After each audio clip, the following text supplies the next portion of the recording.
Hey kings, queens, and everything in between. Welcome back to another episode of One Time for a Good Time. And before I get into today's episode about this topic, I was asked why did I want to cover something that didn't relate to me or impact me.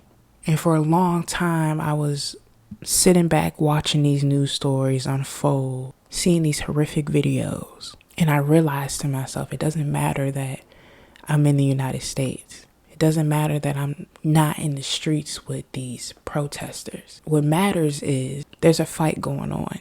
And currently within the United States of America, there's not a lot of coverage happening on this revolution.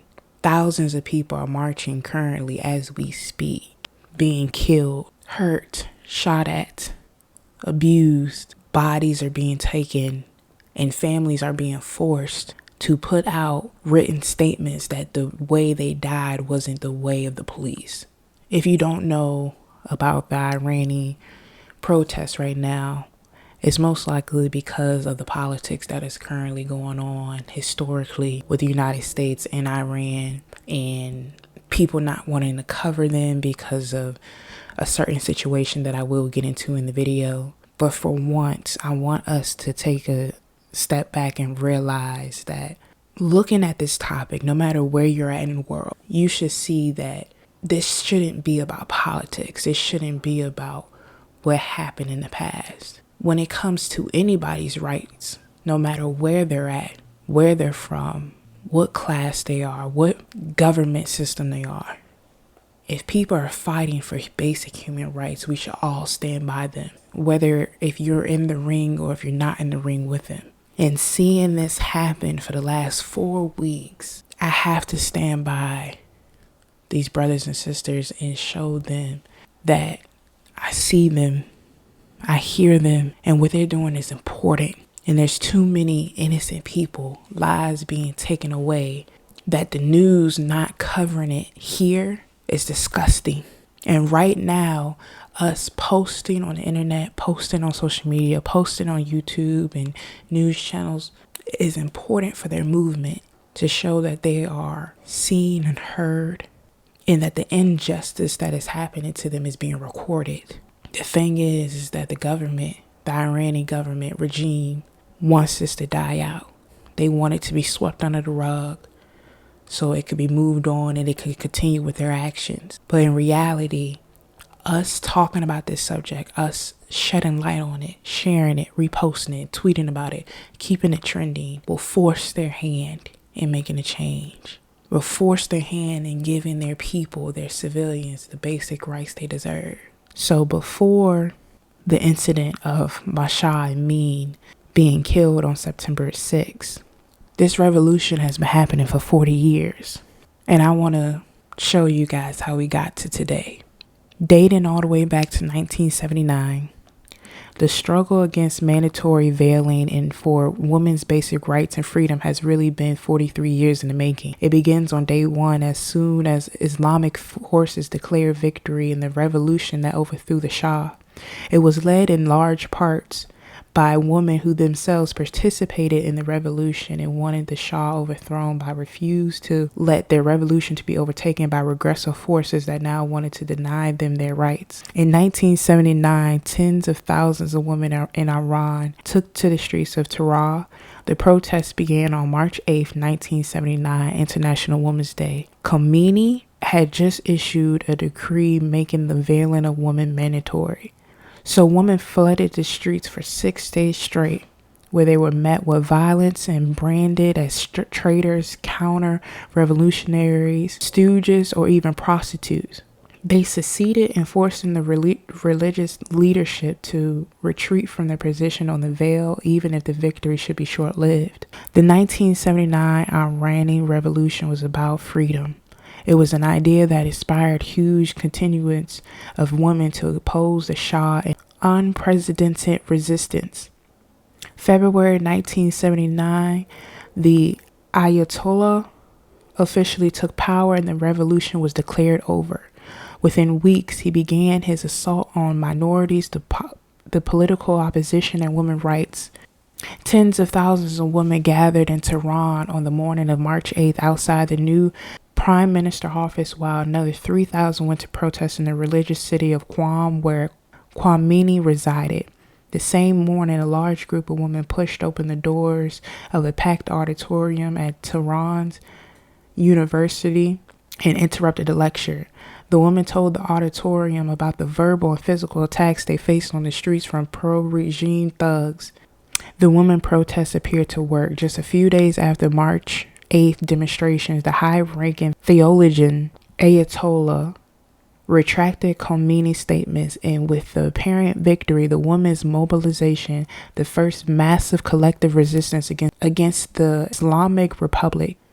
By 1981, it became compulsory for all women in Iran above the age of 9 to wear the veil.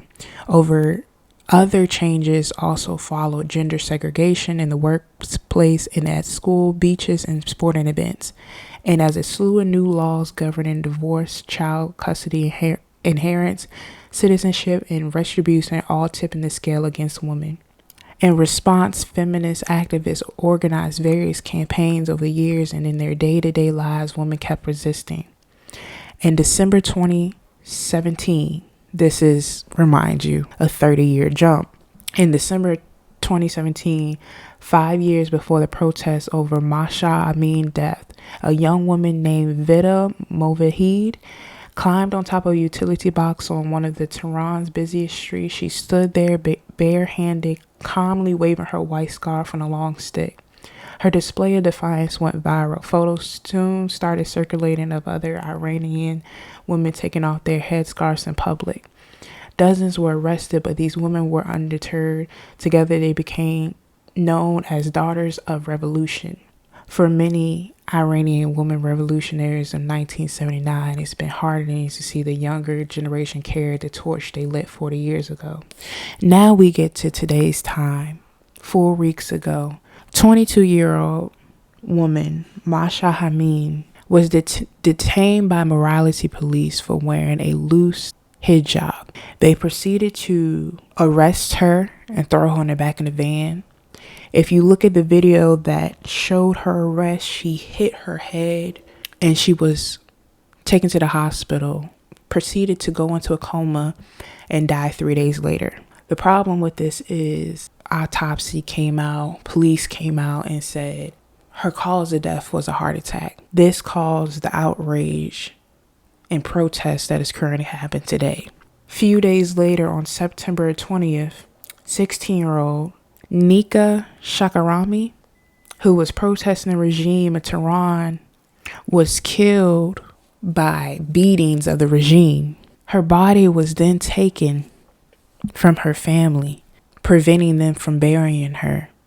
And they threatened this girl's family into releasing a statement saying that she had either committed suicide or had a car accident, pretty much deterring this young teenage girl's death from the regime's wrongdoing.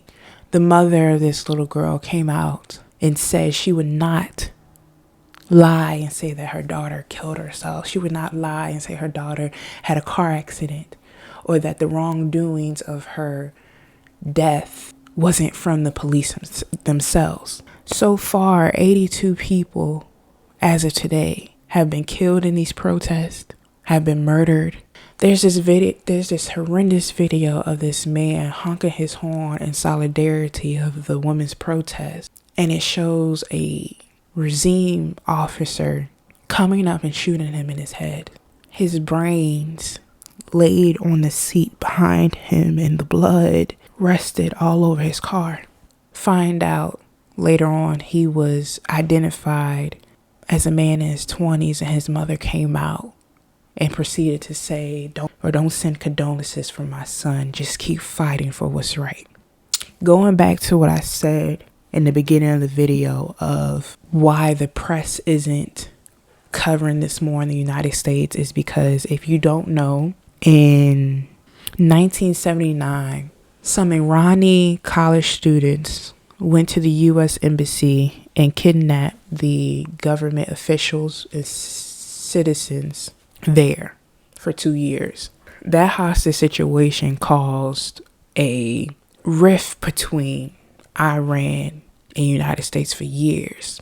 So a lot of people that were either involved in that situation or have family members involved or even know about the situation, I've noticed that it has led to them not to have remorse or sympathy when it comes to the protests that are currently happening in Iran today.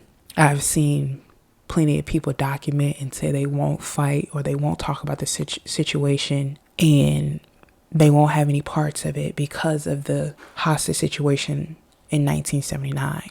But what I'm here to say is, for once, as human beings, can we take the politics out of it and look at this for what it is? Because not only is this situation happening in Iran, but this happens here in America, where there are people fighting for basic rights. These women, these men, they are not fighting for anything extravagant. They are fighting for just a basic necessity to live, a better future. And right now, what the government is doing to these people is inhumane. They have taken away their internet. They cannot communicate what is happening right now in Iran. These people have asked Elon Musk to open up the Starlink to provide communication to other countries to show what is happening, the killings, the murders, the attacks, the abuse, to see kids as young as in their teens to women as old as in their 70s, 80s, marching and protesting. It's happening, and it's real, and it's big, and it's important. And as I read on the news every single day for updates, for new videos, for information, my heart hurts, because it shows me that we are still in a society where we are fighting for our basic rights, and we are being killed for our basic rights. And it is showing that we have not evolved, in that we haven't come far in history like we thought. Like I just read to you, this fight has been happening for 40 years. We are in 2022, and we are still, these women and men in Iran are still fighting for their rights, for their freedom, for a better future. Seeing what's happening in Iran right now and looking at the future of not only my country, the United States, but countries around the world, and seeing how no matter what the government is, how we're okay with treating our civilians the way we are being treated. These women are asking for nothing more than just basic rights. These people are asking for nothing more than just a better system to live by, a freer system to live by. And seeing the blood that rests on these streets, on these walls, artists are going out and dyeing the fountains red to protest. In a conference with one of the leaders in Iran yesterday, a hacker hacked the news frequency and released a message about the Iranian protest. And I don't think we civilians in the United States understand the severity of this. This is the biggest protest in Iranian history since the 1979 revolution in Iran. The numbers are huge. There are thousands and thousands of people protesting, not only in the schools and the universities, but also in the conservative parts of Iran, in the small towns of Iran, in the big towns of Iran. People are walking, people are joining, women are burning their hijabs, women are dancing, women are cutting their hair and mourning. They're screaming for help. And even though they don't need westernized countries' help, even though they don't need the United States' help to make a change for themselves, but it's important, if you have a voice, to speak up for these people.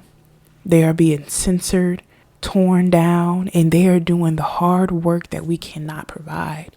They are out on these streets. They are risking their lives. They are willing to be put down, to be murdered, to be killed, to be arrested for what is right and for what is a change. And so I beg of you, if you have any type of platform, if you have any type of voice, any type of social media platform, repost, tweet, make these women and men's chants loud.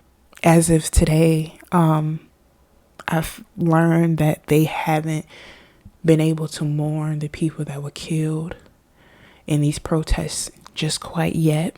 They're so into into making this movement and making this revolution that they haven't taken the time to properly bury the people that were murdered, that have been killed.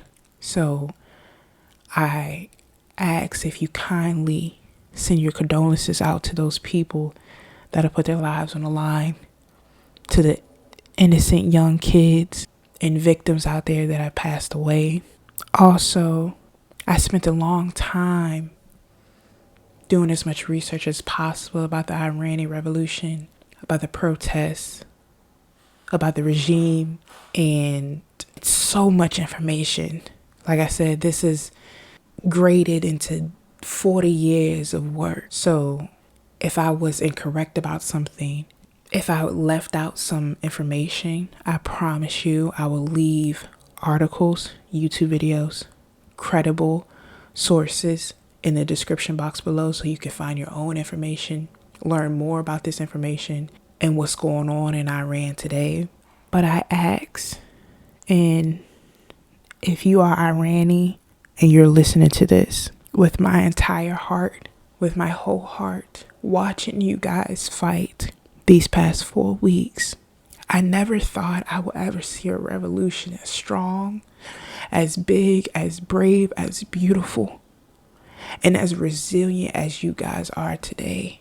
Seeing you guys go against the regime with absolutely no fear, with absolutely no doubt, with no second question, it's the most beautiful thing I've seen in a long time. And I want you guys to know I stand by you when it comes to fighting for what's right, when it comes to fighting for your rights and fighting for your freedom and fighting for a new and better government. I hope you guys get the fight and the change you deserve and desire. I hope this doesn't have to last too long, and I genuinely pray not too many more people have to die over this. I hope you guys please stay safe. I pray over you. I love you. And stay strong. Fight the good fight.